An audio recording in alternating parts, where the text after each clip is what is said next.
দর্শক, শেখ হাসিনার বক্তব্যের পর থেকেই সারা দেশ জুড়েই চলছে ভাঙচুর। আমরা ভাঙচুরের আরও খবর জানবো। এই মুহূর্তে নওগাঁ এবং দিনাজপুর থেকে যুক্ত হচ্ছেন আমাদের সহকর্মীরা। শুরুতেই নওগাঁর খবর জানবো। নওগাঁয় ভাঙচুর করা হয়েছে সাবেক খাদ্যমন্ত্রী সাধন চন্দ্র মজুমদারের বাড়ি। এ বিষয়ে আরও খবর আমরা জানবো। বিস্তারিত জানাতে যুক্ত হচ্ছে সহকর্মী হারুন রশিদ চৌধুরী। হারুন।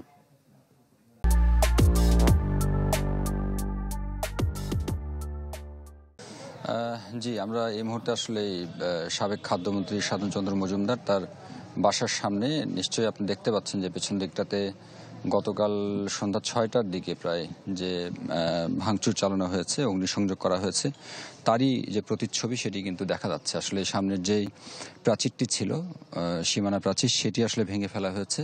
পাশাপাশি হচ্ছে যে বাড়ির যে ভেতরের অংশ, সেই ভেতরের অংশে আসলে অগ্নিসংযোগ করা হয়েছিল, যার কারণেই এই দোতলা বিশিষ্ট এই বাড়িটির যে কয়েকটি রুমে আসলে আসবাবপত্র ছিল, জিনিসপত্র ছিল, সেগুলো আসলে পুড়ে গেছে। এবং বাড়ির ভিতরে একটি গাড়ি ছিল, গাড়ি অর্থাৎ মাইক্রো ছিল, সেটিও কিন্তু পুড়ে গেছে। একটু আগে এটির যেই ধ্বংসাবশেষ ছিল সেটি আসলেই বেশ কিছু যুবক তারা আসলে নিয়ে গেছে, আমরা তেমনটি কিন্তু দেখলাম। শুধুমাত্র এটি নয়, এটি আসলে দ্বিতীয় দফার এই ভাঙচুর, কারণ ৫ আগস্টের পরে এইখানে আসলে ভাঙচুর চালানো হয়েছিল, অগ্নিসংযোগ করা হয়েছিল এবং গতকালকে আবার দ্বিতীয় দফায় করা হয়েছে। ঠিক এটি যখন হচ্ছিল তার ঠিক আগে নওগাঁর যে আওয়ামী লীগের যে পার্টি অফিস আছে, দলীয় অফিস, সেখানেও আসলেই খানিকটা ভাঙচুর করা হয়েছে বোল্ডোজার দিয়ে। পাশাপাশি হচ্ছে সদর আসনের যিনি এমপি ছিলেন নিজামুদ্দিন জলিল জন, তার বাসাতেও খানিকটা ভাঙচুর করা হয়েছে, অগ্নিসংযোগ করা হয়েছে। ঠিক এরকম কালকে আসলেই বিকেল থেকে অর্থাৎ ৪টার পর থেকেই বিভিন্ন জায়গায়, বেশ কয়েকটি জায়গায় আসলে এই ভাঙচুরগুলো করা হয়েছে। মোটামুটি এরকমটা ছিল এখন পর্যন্ত। নিশ্চয়ই আপনি দেখতে পাচ্ছেন যে পুরো ধ্বংসাবশেষ এখন পড়ে আছে খাদ্যমন্ত্রীর যেই বাসভবন সেখানে। হারুন, ধন্যবাদ আপনাকে। দর্শক, দিনাজপুরের জাতীয় সংসদের সাবেক হুইপ ইকবালুর রহিম ও সাবেক বিচারপতি এম ইনায়েতুর রহিমের বাড়িতেও ভাঙচুর হয়েছে। এ বিষয়ে বিস্তারিত জানাতে যুক্ত আছেন সহকর্মী বিপুল সরকার। সানি।